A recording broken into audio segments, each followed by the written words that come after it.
She faked being poor and fell for a broke secret millionaire. Hello, everyone. Before we begin today's video, I need your help.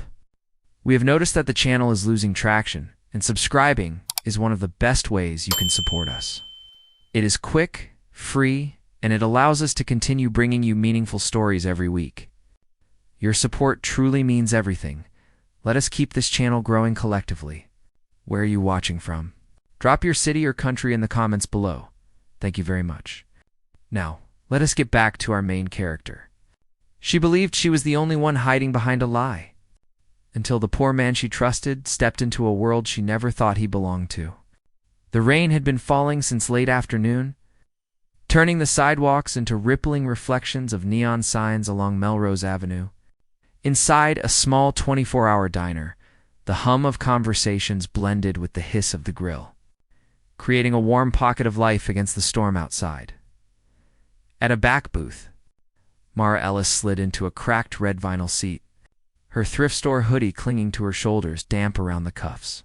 She brushed wet strands of hair away from her face, trying to quiet the nervous energy in her chest.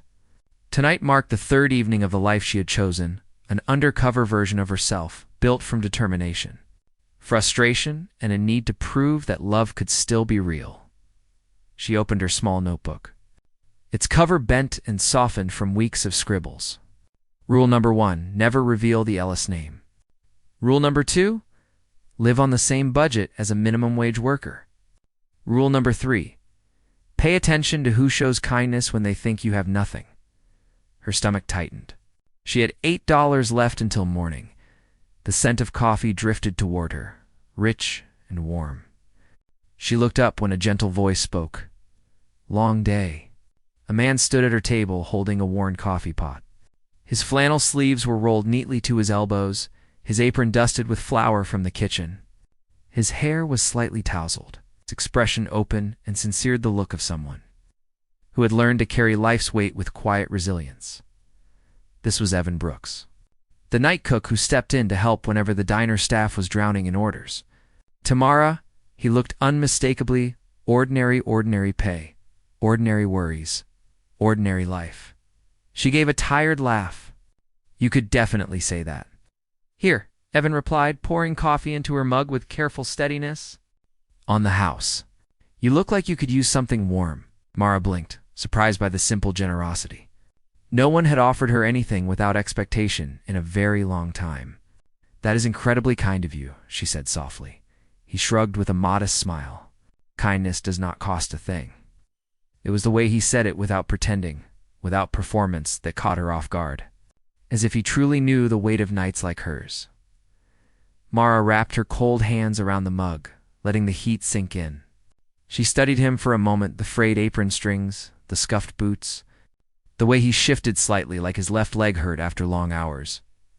He was exactly the type of man her father would dismiss in one glance, which made him exactly the type of man she wanted to meet during this experiment. Evan lingered, wiping the edge of the pot with a careful swipe. If you need a place to sit for a while, take your time. We are slow tonight. Thank you, she murmured. I am just trying to figure out a few things. He offered a small, warm smile. Honestly, I think all of us are. A strange tightness bloomed in her chest, unwelcome, but undeniably real. For the first time in this carefully crafted life of pretending to be poor, someone saw her not as an heiress or a problem to solve, but simply as a young woman trying to stay afloat. Thunder rumbled outside. Inside, something shifted quietly, like a spark she did not notice yet. She had come here to test the world. She had no idea the world was about to test her back that night. Mara stayed until the diner closed. By the time she stepped back into the rain, the streets were almost empty. The air was cold enough that her breath showed in little clouds, and water seeped into her sneakers with every step. She pulled her hood up and hugged the notebook to her chest as she walked back to the tiny room she had rented on the edge of the city. The place was barely more than a box. A narrow bed pushed against one wall, a small sink that dripped every few seconds, a single window that looked out over a cracked parking lot. The heater rattled like it was trying its best but had already given up on life. Mara dropped her backpack on the floor and sat on the bed. For a moment, she just listened to the rain against the glass. Then she opened the notebook again. Under rule number 3, she wrote slowly. Tonight, man at the diner. Name Evan. Gave me free coffee. Said kindness does not cost a thing. Looked like he meant it. Her handwriting wavered on the last word. This was why she had started all of this in the first place. Not for drama. Not for rebellion. For something very simple that had somehow become very rare in her world. Her phone buzzed on the thin mattress beside. The screen lit up with a name that tightened her throat every time she saw it. Graham. Ellis. Her father. She stared at the call for several seconds before she answered Mara. His voice came through, smooth and controlled.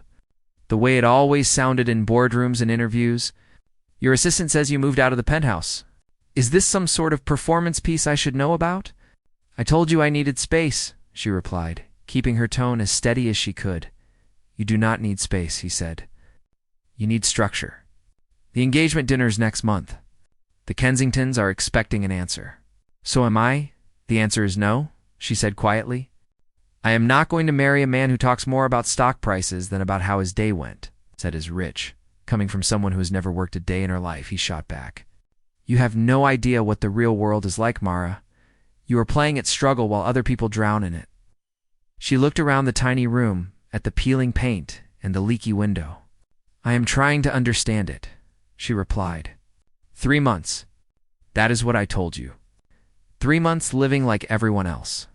If after that, I still cannot find one person who cares about me without the Ellis name attached, then we can talk about your merger marriage. There was a pause on the line. Filled with the faint sound of city traffic behind him, I already indulged this fantasy longer than I should have, he said finally. You signed the agreement. No trust fund access. No company card. No bodyguards. You wanted the real world, you have it.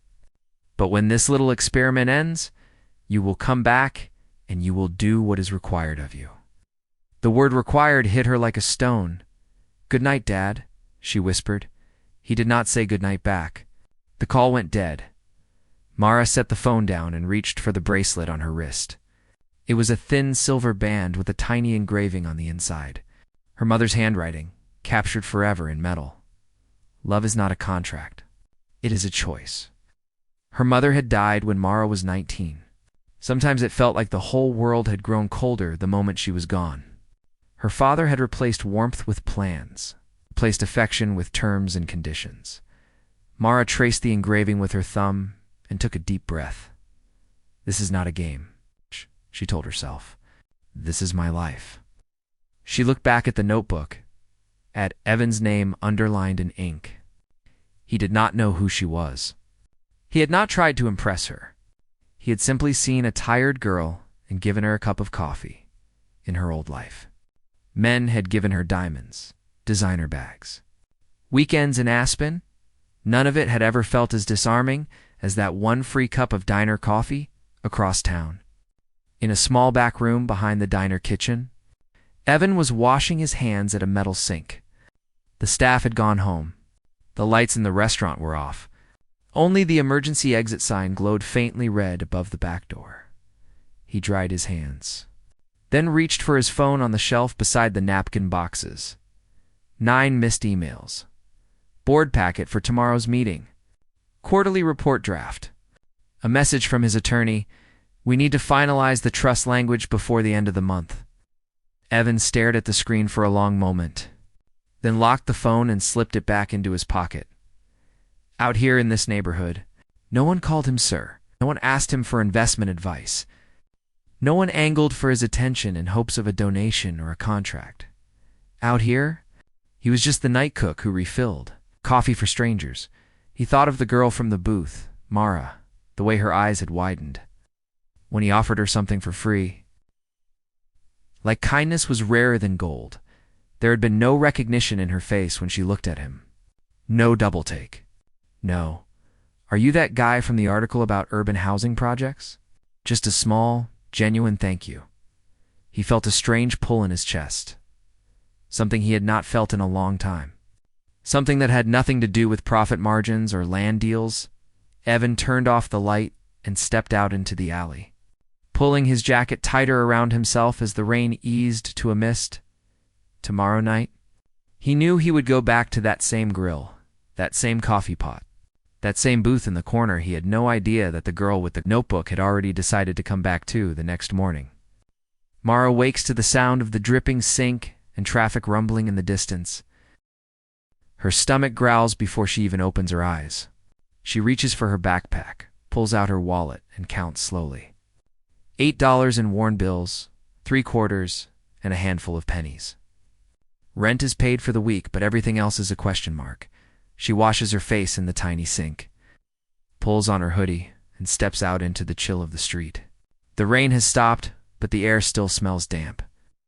Like the world has just finished crying, she walks without a clear plan, following the flow of people along the sidewalk. A small crowd is gathered near the corner of an old brick church. A folding table is set up outside, covered with foil pans and paper cups. The smell of grilled cheese and tomato soup drifts toward her, rich and comforting. A woman in her 60s with gray hair pulled into a bun stands behind the table, handing out paper bowls to anyone who comes close. Her eyes land on Mara, taking in the thin hoodie, the tired face, the hesitation in her steps. "You look like you could use a meal," the woman says gently. Mara starts to shake her head out of habit. Pride has been drilled into her since childhood, the kind of pride that says Ellis women do not accept charity. But she is not an Ellis woman here. At least she is trying not to be. "Is it really all right?" Mara asks. The woman smiles and fills a bowl with steaming soup. "That is what it is here for." Mara takes the bowl, the heat seeping into her cold fingers. The first spoonful makes her eyes sting more than her throat. She swallows slowly, feeling the warmth slide all the way down. "Thank you," she says, her voice barely above a whisper. "You are welcome," the woman replies. "My name is Irene." "Ah," she says. Irene studies her for a moment, then nods toward the end of the block. There is a community kitchen on Monroe Street, a few blocks from here. They serve lunch most days, and they are always short on help. You look like someone who could use a warm place and a purpose. Right. Mara blinks. "Do you think they would actually let me volunteer?" "If you are willing to work, they will not turn you away," Irene says. "Ask for Lorna. Tell her Irene sent you." Those words hang in Mara's mind long after the bowl is empty. Later that day, she finds the place Irene described. The building is modest. A low brick structure with a faded blue door and a hand-painted sign that reads Harbor Table Community Kitchen. The paint is chipped, and one of the letters leans at an odd angle. But there is something stubbornly hopeful about it. Inside, the air smells like vegetable stew and fresh-baked bread. Voices echo from the kitchen, a mix of laughter, instructions, and clinking metal. A woman in her 50s steps out from behind the counter, a clipboard tucked under one arm. Her dark hair is streaked with silver, and her sleeves are rolled up. "Can I help you?" she asks, brisk but not unfriendly. "Are you Lorna?" Mara asks. "I am," the woman replies. "Who is asking?" "Irene from the church on 5th said I should come," Mara explains. "She said you might need help." Something softens in Lorna's eyes. She nods once. "Irene has an eye for people who need a second chance," Lorna says. "Are you willing to work?" "Yes," Mara answers quickly, almost too quickly. "Then grab an apron," Lorna says, handing her a worn but clean one. We move fast around here. The next few hours blur together. Mara chops vegetables until her wrist aches.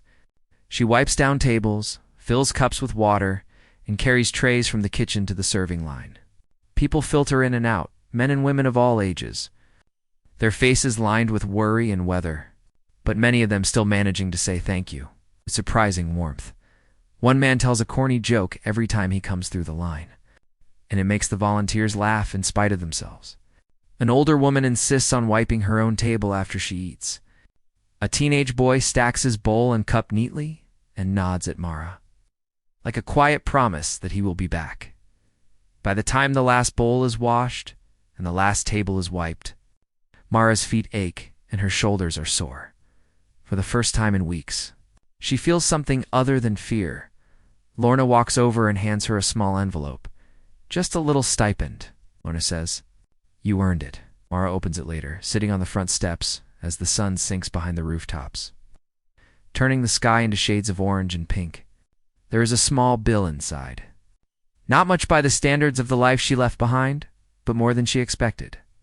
Enough for a bus pass. Enough for a little breathing room, more than the money. It is the feeling that she has contributed something that matters. She watches the streetlights flicker on one by one and realizes that, for the first time in a very long time, she does not feel like she is falling through empty space.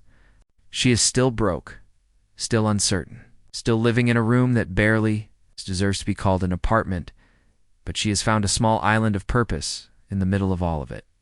Over the next few days, she keeps coming back to Harbor Table, not for the food, though they always offer her a plate, but for the work. She learns where the knives are kept, how Lorna likes the chairs stacked, which regulars prefer extra bread and which ones cannot eat dairy. The names and faces start to stick. One quiet afternoon, after the lunch rush has faded and the last dish has been dried, Mara is wiping down the final table when the bell above the door rings. She glances up.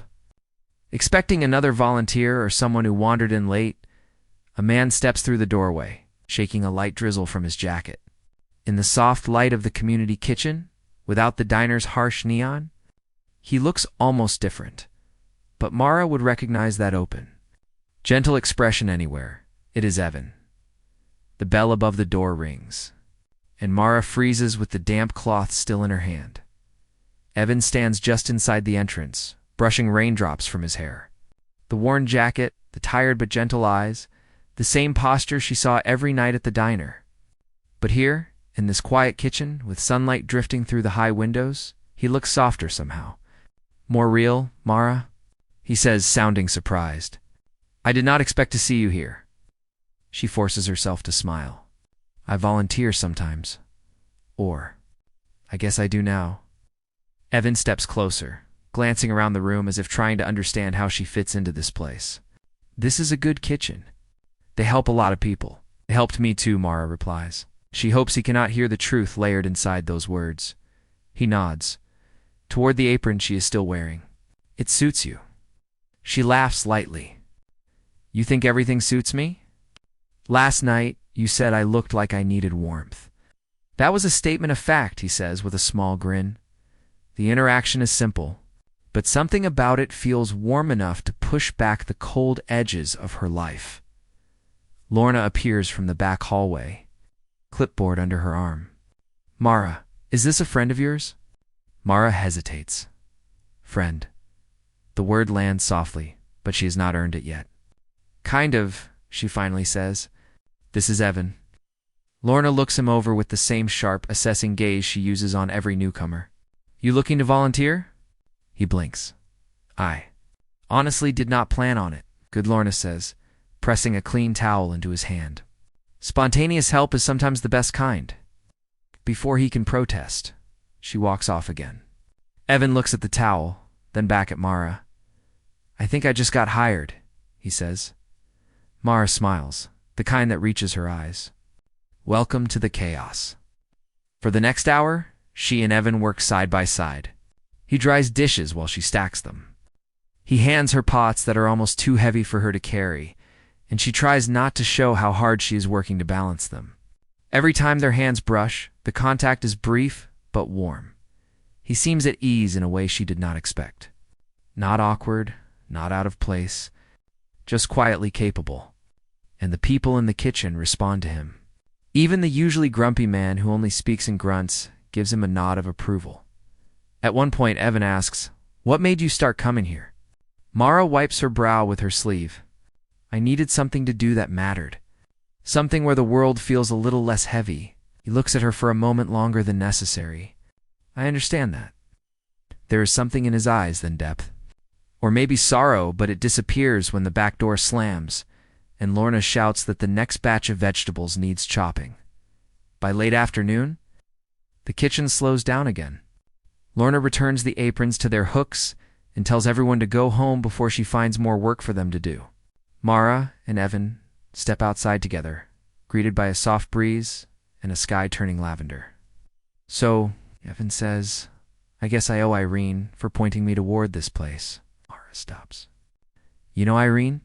She helps out at the diner sometimes, Evan replies. She saw me leaving last night and told me I should try this kitchen. Said I needed contact with people who do not pretend. Her words, not mine. Mara swallows, the phrase settling into her chest. Contact with people who do not pretend. If only he knew how much of her life right now was pretend. They walk slowly down the sidewalk, neither rushing to say goodbye. You were good at it, Mara says. Volunteering, I mean. You were better, he replies. You made everyone smile. Even the guy who hates smiling. She laughs. That is only because I gave him extra bread, and maybe that is the secret. They stop at the corner where their paths split. The sun dips just enough to cast a soft golden halo across the street. Catching the edges of Evan's hair, I will probably be back tomorrow, he says. If you are here again, I will help out. Mara nods.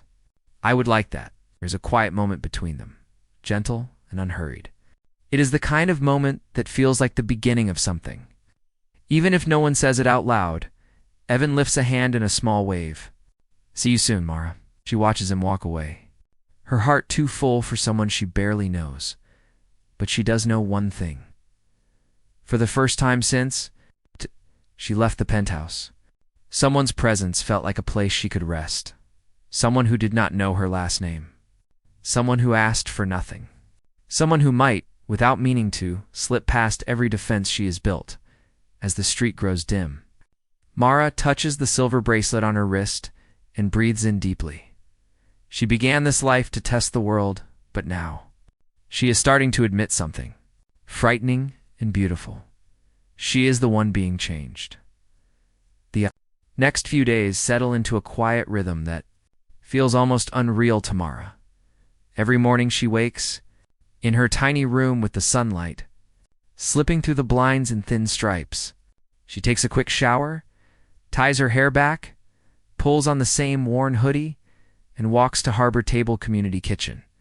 And every day, almost as if he can sense her arrival from blocks away, Evan shows up soon after. Sometimes he brings extra vegetables from a local market. Sometimes he carries a pack of disposable gloves because he notices the kitchen always runs out. Once, he brings an entire box of freshly baked rolls from a bakery that is definitely more expensive than his supposed paycheck should allow. When Mara asks how he got them, he simply says a friend owed him a favor. She notices things now. The way he handles heavy pots like he has done manual labor for years. The way he gives directions naturally, not bossy but calm, as if he is used to coordinating people. The way he watches others eat, not out of curiosity but out of quiet concern. Like he has seen too much hunger in too many places, the deeper they fall into routine. The more she learns, Evan walks everywhere instead of driving. He takes the late bus home because he says it gives him time to think. He turns down tips at the diner, but always buys a meal for someone sitting alone. He never raises his voice, never rushes, never makes anyone feel smaller. To Mara, he feels like the opposite of everything she was raised around. One afternoon, after a few hours of serving soup and wiping tables, the kitchen finally slows. Lorna steps out with a stack of receipts and tells them both to take a break before the evening prep. Mara and Evan sit on the back steps of the building, sharing a paper cup of lemonade someone donated. The sky is clear for the first time in days. It's washed clean by the earlier storms. You really come here every day now? Evan says, looking at her with a soft smile. I did not expect it. I did not expect it either, she admits. But this place makes sense in a way nothing else has lately. Evan nods as if he understands more than she is saying. Sometimes the world feels less chaotic when you have a way to help someone besides yourself. She glances at him, wondering where that wisdom comes from. Were you always like this? Like what? Kind, she says. Grounded. He shrugs lightly. Life teaches us things. Some lessons are harder than others. The simplicity of his answer strikes her, but before she can ask more, a gust of wind blows across the alley, sending a few napkins skittering across the concrete. Mara laughs and reaches to catch one, but the sudden movement makes her wince. Evan notices instantly. Are you hurt? It is just my wrist, she says, flexing it a little. I chopped vegetables too fast earlier. I am fine. Let me see, he says, and his voice carries no hesitation. She lifts her hand and he gently presses along the tendon. His touch is careful, slow, almost reverent. The warmth of his fingertips sends a ripple through her chest. We need to get you an ice pack, he says. Lorna keeps some in the freezer. I do not need all that, she insists, but her voice is too soft to sound convincing. Evan stands, offering her his hand. Come on, let me help. She places her palm in his, and the moment their fingers touch, something shifts. Not dramatic, not overwhelming, just a quiet, certain pull she can feel deep in her ribs. Inside the kitchen, he wraps an ice pack in a towel and holds it gently against her wrist. She watches the way he focuses, the way he treats every movement like it matters. He looks up at her only once, but when he does, his eyes hold something warm and unguarded. You do too much without resting, he says quietly. You do not always have to carry everything alone. The words land deeper than he intended. Her throat tightens. I am used to carrying things alone, she says. He holds her gaze for a moment. You do not have to be. The room feels suddenly smaller, softer, as if the entire world has narrowed down to the space between them. Mara feels a flutter in her chest she has not felt in years. She pulls her hand back slowly to steady herself. Thank you, Evan. Really. He nods, but there is a flicker of something unreadable in his eyes before he turns away.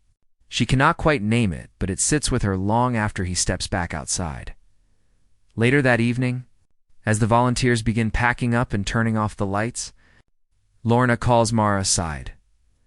You did well today, Lorna says. And there is something else. She holds out a folded sheet of paper. Mara opens it carefully. It is a small stipend note, just like before, but this time there is a handwritten message at the bottom. You are not just helping here. You are growing here. Keep showing up. Signed simply, L. Mara presses the note to her chest for a moment. She has never been praised for effort before. Only results. Only perfection. As she steps outside into the cool air, she sees Evan waiting at the curb, hands in his jacket pockets. You headed home? He asks. She nods. Yes. Then walk with me, he says. I want to make sure you get back safely. For a moment she hesitates. Not because she does not trust him, but because trusting him feels too easy. And yet, she finds herself falling into step beside him, the streetlights glowing softly above them. Neither knows it yet, but this walk will become the first of many. The kind that changes something subtle, but irreversible. The kind that makes hiding the truth even harder. The walk becomes a habit so quickly that Mara almost forgets a time when evenings felt lonely. Every night after harbor table closes, she and Evan follow the same path along Monroe Street, passing the bakery that shuts its doors at 6, the mural painted by neighborhood kids, the bus stop with the flickering light. They talk about everything that feels safe. Childhood stories, favorite foods, why Evan prefers cooking over any other job, why Mara loves quiet mornings more than late nights. But neither touches the bigger truths. Sitting silent between them, one evening, as they walk side by side, the sky bruised purple with the setting sun, Evan glances over and says, You seem lighter these days, happier. Mara tries to laugh it off. I think it is the fresh air and the soup. He smiles, but does not look away. It is more than that. His gaze lingers long enough to make her heart flutter and her breath unsteady. She is not used to being seen in this way. Not by someone who knows nothing about the Ellis name. Not by someone whose kindness feels effortlessly genuine. When they reach her building, Evan stops and leans slightly on the railing. Do you want to tell me what really brought you here? He asks. Her throat tightens. She opens her mouth, wanting to give him some version of the truth, but the words tangle. If he knew who she was, the walls between them would rise instantly. The experiment would end. The warmth would turn cold. So she forces a small smile and says, Maybe one day. He does not push, but something unreadable flickers in his eyes. He nods softly. I can wait for one day. Just do not wait forever. The way he says it makes her chest ache. Over the next week, their connection grows in ways neither planned. Evan shows her how to hold a chef's knife properly. She teaches him how to fold fitted sheets, something he claims is impossible. He brings her a small pack of bandages when she cuts her finger on a stubborn can lid. She brings him a thermos of tea when his voice turns hoarse from long shifts. Their lives intertwine in small, careful threads, but every thread pulls at the truth Mara is still hiding. One afternoon, Evan arrives early at Harbor Table. Mara spots him through the window. Talking with Lorna, his hands move animatedly as he gestures toward the shelves, pointing out ways to reorganize the ingredients for easier prep. Lorna listens, nodding slowly, then laughs at something he says. It is the first time Mara has seen her laugh like that. When Mara steps inside, Evan turns to her with a bright, warm smile that hits her like sunlight. "There you are," he says. "I was beginning to think you would not make it today. I got caught in traffic," she says, hanging her hoodie on the hook. Lorna walks over and says, "Your friend has good ideas. If he ever needs a second job, he can take mine." Evan shakes his head shyly. "I am just trying to help where I can." But Mara notices something then. A detail so small she almost misses it. His phone, sitting on the counter, lights up with a notification. A corporate logo flashes across the screen. A logo she recognizes. A logo that belongs to one of the largest property development firms in the state. Her father's competitor. She looks at Evan quickly, her heartbeat stumbling. The pieces do not fit. The man who walks everywhere. The man who works at a diner. The man who volunteers daily. How does he have emails from a major real estate corporation? She tries to steady her breath, but a new thought rushes in. Cold and sharp, he is hiding something too. Later that day, during cleanup, Mara gathers the courage to ask, "Evan, why does a company like that send you emails?"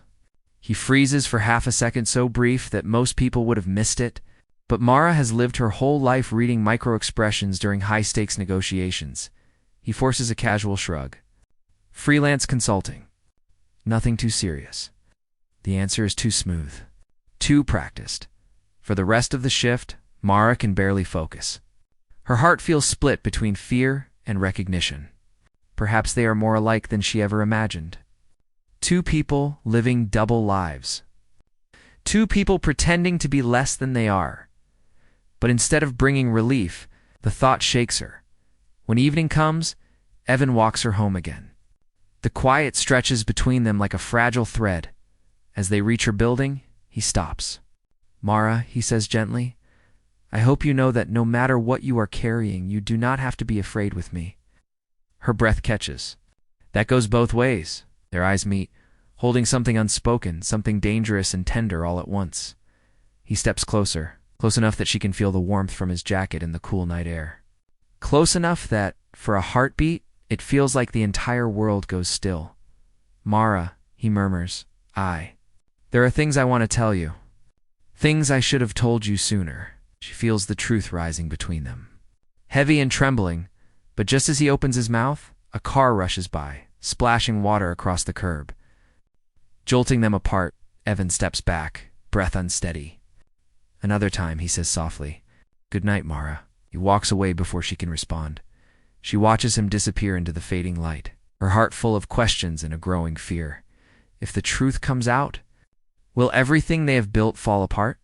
If you want to witness how the coldest millionaire truly falls in love, subscribe now. The shocking truth is always revealed in our next episode. Evan does not return the next day. Mara waits at Harbor Table longer than usual, pretending to sort utensils, pretending to check the stockroom, pretending she is not scanning the doorway every few minutes. But he never walks through it. By late afternoon, the familiar weight of fear settles over her. She wipes her hands on her apron and steps outside, the cool air brushing against her cheeks. She tells herself he is just busy, that he must have picked up an extra shift at the diner. But the uneasy feeling deepens anyway. That evening, she goes to the diner, hoping to see him behind the counter or refilling someone's coffee. The fluorescent lights buzz softly, the booths are half full, and the smell of frying onions hangs in the air. But the man who greets her is not Evan. Is Evan working tonight? She asks. The server shakes his head. He called off. Said he had something important to take care of. Important. The word hits her like a stone dropped into deep water. She steps back outside and exhales slowly, trying to calm her racing thoughts. Something important could be anything. Family emergency. A second job. A break, or something he did not want her to know. 3 days pass. No Evan. By the fourth morning, Mara returns to Harbor Table early, hoping distraction will keep the worry from swallowing her whole. She throws herself into the work, chopping vegetables with fast, sharp motions, stacking bowls, stirring pots, anything to keep her mind from imagining the worst. Lorna notices. You're cutting carrots like they insulted your entire family, she says dryly. Mara forces a smile.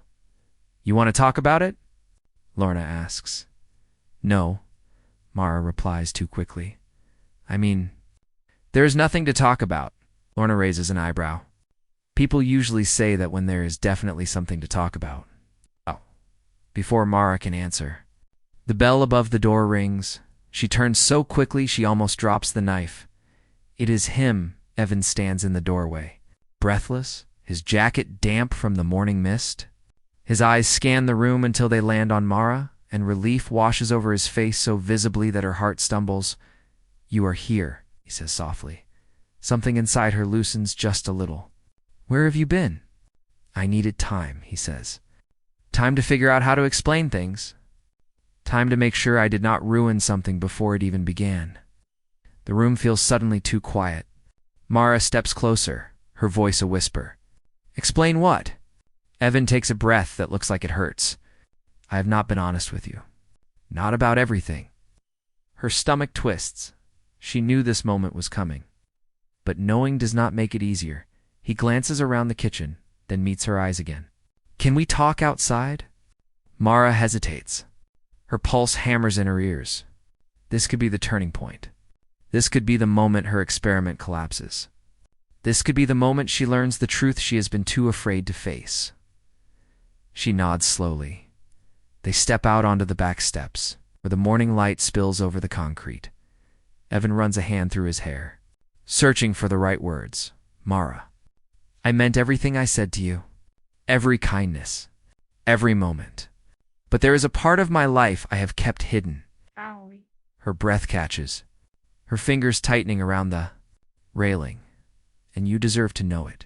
He says he looks at her with an expression that is both vulnerable and bracing for her. Impact. But before he can speak the first word of his truth, a car pulls up at the curb, a sleek black sedan. Its tinted window rolls down, and Mara hears the one voice she never wanted Evan to hear. Mara, her father, says sharply, Get in the car. Now.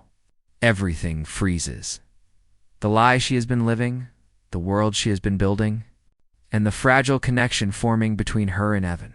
Like all of it balances on a razor's edge, and both of them know it is about to cut. Mara's breath catches in her throat as the tinted window lowers completely. Her father's eyes, sharp and unyielding, lock onto hers. The cold authority in his voice cuts through the morning air like steel. Get in the car, he repeats. We are leaving. Evan steps slightly forward, not aggressively, but protectively. Sir, she was in the middle of something. Graham Ellis turns his gaze to Evan, assessing him in one swift, dismissive sweep. And who exactly are you? Evan opens his mouth, but Mara speaks first. He is my friend, she says firmly, even though the word feels too small for everything between them. Her father's jaw tightens. Your friend? The one you met while playing this little charade of poverty? His voice rises, not in anger, but in humiliation. Mara, this ends today. I let you have your experiment. I let you pretend, but it stops now. Evan stiffens. His eyes flicker to Mara, searching for truth. Experiment? Mara's heart drops. She can see it in his expression. The confusion, the hurt, the forming realization that maybe she is not who she said she was. Her father continues, relentless. You have a life waiting for you, a real one, not this fantasy where you scrub dishes for pocket change. Mara steps away from the sedan and toward Evan, her voice trembling. "Evan, please, it is not what it sounds like." But Evan is quiet. His gaze is steady but wounded. "Then what is it, Mara? Why is he talking like he owns your choices?" Graham scoffs. "Because I do. She is my daughter, and she signed an agreement. 3 months of this rebellion were more than enough. We are done here." Mara feels the world closing in, like the air has thickened around her. "Dad, stop. Just let me talk to him." But her father leans out the window, voice clipped and final. "You are getting in this car, or I make sure Harbor Table loses every grant it depends on." Mara freezes. Lorna relies on those grants. The kitchen survives because of them. Her absence could be forgiven, but the destruction of the entire program would not. She turns to Evan, eyes wet. "I have to go." He shakes his head slowly. "Not because you want to, because you are afraid." She cannot deny it. Their connection hangs between them, fragile as glass. Evan takes a step closer, lowering his voice. "Mara, who are you really?" Her lips part, ready to confess everything, but her father's voice slices through the moment. "Now." The pressure is unbearable. If she stays, she risks destroying the very place that gave her purpose. If she leaves, she risks losing Evan completely. She whispers, "I am sorry." Evan's expression fractures for just a moment, like something inside him has cracked. Without another word, Mara turns and walks to the car. The door closes with a heavy thud that feels like the end of something sacred. As the sedan pulls away, Evan remains on the steps of Harbor Table, standing completely still, watching the car disappear into traffic. His hands curl at his sides. Not in anger, in realization. Whatever truth Mara has been hiding, it is not small. And he knows now that he must uncover it, not out of suspicion, but because losing her without understanding why hurts more than he expected. The sedan pulls away from Harbor Table, but the silence inside the car is louder than the city outside. Mara sits rigid, staring straight ahead, refusing to look at her father. She feels the weight of every unsaid truth pressing against her ribs. When they reach the Ellis penthouse, the door closes behind her with a soft click that feels like a trap. Her father turns to her, voice firm but controlled. "This ends now, Mara.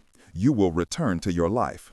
You will attend the Kensington dinner, and you will stop chasing whatever fantasy you were living with that boy." Mara lifts her eyes, exhausted but clearer than she has ever been. "Dad, that boy works harder than anyone I know. He has more integrity than half the board members you trust." Graham dismisses it with a wave of his hand. "Integrity does not keep a corporation alive." "Maybe not," she says, "but it keeps a heart alive." Her father freezes, surprised by the calm in her voice. Something inside Mara shifts. She realizes that if she does not stand now, she never will. "I am not going to the Kensington dinner," she says quietly, "and I am not marrying anyone for a merger. I choose my own life." Before he can answer, she walks past him, grabs her small bag, and heads for the door. His voice follows her. "You walk out that door, and you walk away from everything." She stops just enough to reply, "Everything was never love." Then she leaves. Outside, the streets are alive with noise, but Mara feels strangely steady. She knows exactly where she needs to be. Harbor Cable glows softly under the streetlight. Evan is sweeping the steps, his posture weary. When he looks up and sees her, the broom slips from his hand. "Mara," he whispers, stunned. She steps closer, heart pounding. "There is something you deserve to know, all of it." He listens as she tells him the truth. Her name, her family, the experiment, the notebook, the fear that he would walk away if he knew she was an Ellis. When she finishes, there is a long, aching pause. "I was afraid," she admits. "Afraid that if you saw the money, you would stop seeing me." Evan breathes out slowly. "Mara, I never cared about what you had. I cared about who you were when you thought you had nothing." His voice softens. "And you deserve the truth, too." He reaches into his pocket and hands her a business card. A company logo gleams at the top. She recognizes it instantly. Brooks Urban Development.